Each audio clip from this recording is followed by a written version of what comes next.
What is going on, everybody? Back at you again with another edition of Move the Chains podcast with your man and the host of this hour, Sam McIntyre. I got a lot of things I want to hit on today. I want to touch on the Jets-Vikings early game yesterday. I did not watch most of it, but I did hear about it. I want to get my takes on that. And then I also wanted to talk about the Steelers-Cowboys game. Iconic game. You think of branding. You think of the biggest brands in football. That game had it all. I wanted to touch on that. So, my first reaction to Jets-Vikings was, wow, the Jets are just, they can't get out of their own fucking way. And I was thinking about this morning, watching Aaron Rodgers. He had 3 picks yesterday. Uncharacteristic of Aaron. He's always taking care of the football. The Jets are perplexing to me. What are we doing? And I laughed at this morning. I'm hearing, oh, Robert Saleh, he's a bump. You know what? Robert Saleh's defense was in that game all game yesterday. It shut down one of the best offenses in football. And one of the best teams in football in the Vikings, who played the Niners, who were in the Super Bowl last year. They should have won it, by the way. Whatever. They slacked them at home. And then they played the Texans at home, who I think in the AFC are probably right there with Kansas City or Buffalo, one of those that could get to the playoffs and maybe go on a deep run. The way that their team's playing. Shellacked them both. I can't figure out with the Jets. Why are you not running the football? What are we doing? I mean, you got Breece Hall and you got Braylon Allen who went to UW, and you're 32nd in the league in rushing?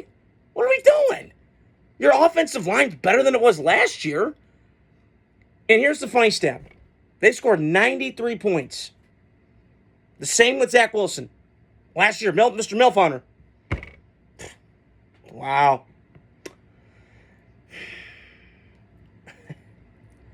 I'm at a loss for words with the Jets because I said before the year they're my third best team in that division. I still feel that way. Miami, obviously, I put third. Or no, I had the Jets second, Miami third. Okay, I'm trying to remember here. But I still think the Jets, to me, could be the second best team in that division because the way Miami's playing right now, they look unwatchable. New England, that's a mess. So I just don't. The Jets, to me, and listen, I've said this before with Aaron Rodgers. I love him. He's one of my favorite quarterbacks of all time. But we can be honest now. He's kind of a weird dude. He's got some Kyler Murray vibes. And I'll get to him in a second because I'm not very happy with Kyler Murray and what that stunt was yesterday after he played the Niners. But I'll get to that in a second. But Aaron Rodgers, to me, watch the body language. And this is key to me. And I didn't think of this, but this is how Aaron is now. I remember that playoff game a couple years ago against the Niners when they should have won at home. I don't know what the fuck that was, but they lost at home. Mercedes Lewis fumbles. Fred Warner knocks the ball out. Fumbles. Aaron Rodgers' mood completely changed. And he's always been a front runner. You know, that's how Aaron is. And again, that's great when things are going well. But it's like life. That's life. Frank Sinatra. You got to be able to handle adversity and take the beatings. Now, I'll say this with Aaron this year. He's past his prime at this point. You know, he can't, the back shoulder stuff that he was so great with Green Bay with, that's not the same. This Jet team to me, I don't know what you do. Now, I'm going to defend Robert Saleh in this case. His defense is balling to me. They're a physical team, the Jets.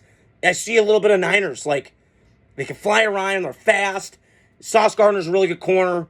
He doesn't tackle as much as I like, in my opinion, being a 6'1", 208 corner. He doesn't do much for me. And then I go on the other side. They were without Quinn Williams, who's a stud, who I knew coming out of Bama would be a freak. And he's 2 years ago, he was a man among boys. I've said this before in this podcast. He's a stud. You were without Bryce Huff, and Sam Reddick still no-show.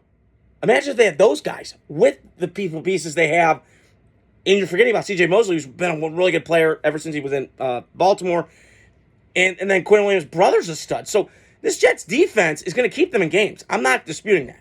And they kept them in games yesterday, even though they were down 17-0. Some of that was the Aaron Rodgers pick six, and I get all that. But the Jets, to me, here's an idea. Run the fucking ball. Run the fucking ball. Go in the headset, tell Hackett, run the fucking ball. Because when I got two backs like this, two change of pace, one's fast, one's Braylon Allen, just fucking muscular and mean and just, you know, run the ball. Take pressure off Aaron. There's no reason to throw it 54 times at his age. He's coming off an Achilles. He got hit yesterday a bunch. Again, this is 2 weeks in a row, Jets. Do better. And I don't know. And Aaron, I just love how he's always sighing and eye rolling. Hey, dude, I got a message for you. You brought Nathaniel Hackett, your buddy from Green Bay. You brought Alan Lazard, who keeps dropping the fucking ball. Looks like Stevie Wonder at a darts competition, for Christ's sake. Can't even catch anything. Catch the ball. It's all to appease Aaron. And listen, this is what the Jets are. They're a low self-esteem franchise. They're like the Cleveland. They got desperate because here's the one rule. I'll tell anybody this that watches football. Do not, and I mean do not whiff on these two important positions in football. Everybody take notes. You can't whiff on the quarterback, and you can't whiff on the left tackle. And they did both. They could have taken Justin Fields in that draft, the 2020 draft. They got smitten by Zach Wilson because of played junk that last year at BYU. Usually BYU plays pretty good teams. That year they didn't. It was the Corona year. It was weird. And listen, I got fooled too when I watched the pro day. Him doing the black boot, and I'm like, holy shit, he's got an arm. Okay. But then I did deeper. And I'm not bought in. And you just saw it. He wasn't mature. He didn't handle it. Okay. And then you look at right now. The Jets, and again, they should have taken Mekhi. They took Mekhi Becton over Tristan Wirfs. Shout out to my cousin Tim and Rocky, who went to Iowa. I know I've joked about Iowa, but they went to Iowa. And Tristan Wirfs is a stud. He's an all-pro. He's going to be probably Hall of Famer, probably one day. You could have had him. So, again, I could bang on Robert Saleh all day. I can't today. He has not now. He's not a good coach. I'm just saying, how are you on your side of the ball? If you're a head coach. Like Brandon Staley last year, okay, we're defensive coach. Your defense sucks. So you can't hang your hat on that. When I watch the Bears, Matt Eberflus, defensive guy, right? His defense is balling. They got playmakers everywhere on defense. I watch the Bears and I watch the Jets and I go, oh, okay, Robert Saleh and Matt Eberflus have their staple and their fingerprints all on the defense side of the ball, and they're playing great football. Now, we could argue, they played Carolina yesterday, whatever. The Bears did. But I still think the Jets, to me, need to get this figured out. Now, I think, I don't know where this is going to go. They feel like it's like a ticking time bomb. In any moment, that's because shit's going to blow up. But this is what the Jets do. The saying that I have is, fuck around, find out. Super chance, super prizes. This is what happens. I mean, again, this is all traced back to, if you didn't whiff on the quarterback and you didn't whiff on the left tackle, we wouldn't be in this fucking mess. But the Jets are. So, I don't know. But on the flip side to the Vikings, I was thinking about this the other day, like, who wins, who represents the NFC? It's kind of wide open to me. I still contend there's 3 teams, because every year there's 7 teams in the playoffs, AFC and NFC. I know it's early, but right now, Minnesota, to me, could represent the NFC. I'm not saying they're going to win a Super Bowl. I'm saying in that conference right now, the way they're playing, that defense, listen, Sammy Darnold, I love you, Sammy. You struggled yesterday. No fault of your own. That Jets defense is for real. Like, we could bang on, the Jets and their problems, which I just highlighted. That defense with the Jets balled yesterday. They were in that game. And I think the Jets defense throughout the season is going to keep keeping Aaron Rodgers in the games. But you got to do some changes on offense, Jets. Good God. And that Hackett, that's all the mess. But back to Minnesota. I still think Minnesota, to me, is the best team in that division. And I know Detroit is. And I'm not trying to pick on him. Mike Kesnick, I love you, bro. The Lions are still my team. And I would go Detroit. Green Bay's, I keep forgetting about Green Bay. Good God, Green Bay's right there. So for right now, I would still put 3 teams in the NFC North in the playoffs. Now, could Chicago, maybe? I don't know. I still got to see more. Call me when they play Green Bay. Call me when they play Minnesota. Call me when they play Detroit a couple times. That's what I'm going to see. Excuse me, that's when I'm going to see it. So, Minnesota, congrats to them. That was one on their defense, by the way, yesterday, which I can't, I'm blown away. Now, is this scheme that Brian Flores runs where they're sending 8, dropping back coverage post-snap? Is that confusing people? I don't know. But I'm going off what I see. That defense is elite, man. If you can fool C.J. Stroud, who's had the best rookie quarterback seasons of all time last year, and you fooled the Niners with Brock Purdy and that offensive arsenal Kyle Shanahan obviously can game plan against, I give you a lot of props. Now, they were at home, so in the dome with the skull, So maybe that helps a little bit with the crowd noise, and maybe that gets Sam going a little bit. But this Minnesota team's legit, man. Like, I don't see a collapse. I know Minnesota's done this for years with their history. Go back to 2016 when they were 5-0 and then they fell apart. But I feel like this is different. And I don't know how far they go in the playoffs. But Minnesota is a team for me that I got my eye out on. I really love their coaching staff. Brian Flores, listen, we know what happened in Miami with Tua. But if I'm a coach, and I said this a couple years ago with the Raiders, like, I don't know why we're not going after Flores. I'm sitting there in my head going, well, what? Yes. Okay, give me a minute. But I do think that Miami, and what happened with Flores in Miami, was not good. I was kind of disgusted by it. But I think this Minnesota team is really good. The other thing I wanted to get to, and I'm sorry for the disruption that I had. My dog is getting older. I will say this. I didn't watch the Steeler game last night, and I apologize to you guys because I know I keep you guys updated. But I will say this with Steelers Cowboys, two iconic franchises. Hey Pittsburgh, what the fuck are we doing? You know, I'm getting really tired of Mike Tomlin. And I hate calling people's jobs. I've said this for 5 weeks now. Fire him. It's time to go. Things change. Times change. How many more years are we going to hear this offensive line? They can't run the football. And I want you guys to think about this for a second. They had 97 yards last night of offense. How? Najee Harris, George Pickens, Pat Freiermuth, all his star power. And your offensive line, like I said, it's not great, but it's okay. And you couldn't get that going last night? This was prime for you to kick Dallas' ass at home. They're without Micah Parsons, they're without DeMarcus Lawrence, excuse me. Dak sucked last night. Now, to Dak's credit, he's grown up, he's mature, he's buttoned up. He kind of just weathered the storm. Nothing was phased him. He's not Aaron Rodgers where he turns his fucking mood every he throws a pick. Ugh. Idiot. He reminds me of Favre a little bit, Prescott, in the sense that he just doesn't care what the scoreboard is. He doesn't give a shit. I'm just going to play.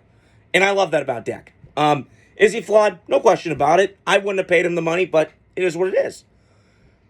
But I'm watching last night with Pittsburgh. They are a flip phone in a digital age. They really are. You know, I can't figure out with Pittsburgh. Arthur Smith got Ryan Tannehill a Pro Bowl and got to the number one seed. And now, what are we doing? And Pittsburgh needs to change their culture tomorrow. Listen, their greatest strength is their weakness right now. They're tough. They're physical. They're Pittsburgh. I get all that. And that's great and all. But when I hear Mike Tomlin say standard, you know what your standard is, Mike Tomlin? To suck. Because you're not what the Pittsburgh Steelers, they are known for Super Bowls. Damn it. You have not been to a Super Bowl since 2011 when I was in 8th grade. That is embarrassing. And you had Big Ben, you had all this talent, and you couldn't get over the hump. You lost to Tim fucking Tebow, Mr. Jesus. You lost to him in Denver, which I still can't believe you did. You lost to Blake Bortles at home and Baker Mayfield at home. You know, by the way, in both those games, you were outscored 50-0.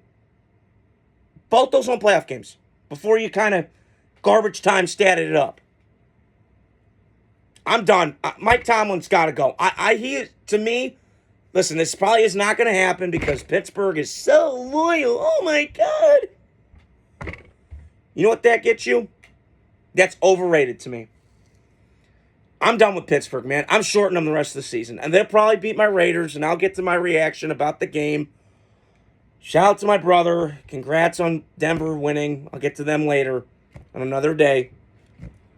But Mike Tomlin's got to go. I can't keep watching this movie. Because Pittsburgh has had too much talent for years not to do better. They remind me of the Eagles right now. Now, would I rather have Jalen Hurts over Justin Fields? I don't know. I'd rather have neither, if you want my honest fucking opinion. Because Pittsburgh, there's no excuse why this team continues to just underachieve. I don't get it. And I just laugh at Pittsburgh. They're just content with being 9-7. Horseshit. You're the Pittsburgh fucking Steelers. When I think big brands in my lifetime of NFL, in my lifetime, I think of the Cowboys, I think of the Steelers, I think of the Packers. You know what? 1, 2, 3, I'm taking Pittsburgh out. Put Green Bay in there. Because Green Bay, in a tougher NFC lately, has won playoff games more than you. You haven't won a playoff game since I was in college. And, oh, by the way, in that playoff game, you scored 6 field goals. With Big Ben. With AB and with Le'Veon Bell before he went cuckoo in the cuckoo bust. Come on now. They've had 25 years. Terry Bradshaw retired, and I heard the stat today, 1983.